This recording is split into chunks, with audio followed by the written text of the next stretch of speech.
শুধুমাত্র এই দোয়াটি একবার পড়েন, আল্লাহ তাআলা আপনার 90 বছরের গুনাহ মাফ করে দেবেন ইনশাআল্লাহ।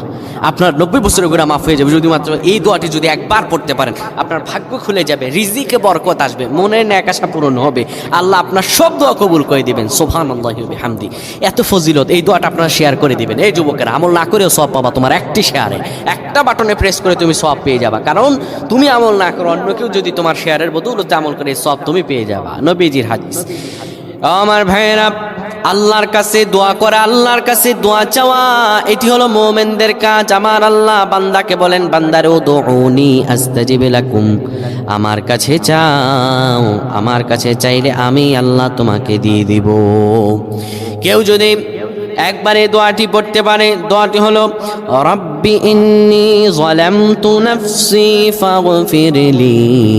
কেউ যদি এই দোয়াটা একবার পড়তে পারে, আমার আল্লাহ তাআলা তার 90 বছরের গুনাহগুলো মাফ করবেন। কবিরা গুনাহ নয়, সেটি হলো সগীরা গুনাহ। সগীরা গুনাহ মাফ হবে। বলবেন হুজুর 90 বছর তো হয়নি, তাহলে গুনাহ মাফ হবে কি করে?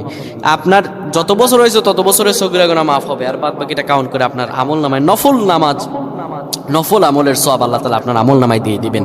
কিন্তু এটির ব্যাপারেও সহিহ সনদে তেমন কোনো গুরুত্ব আরোপ হয়নি, এটির ব্যাপারে তেমন কোনো উল্লেখিত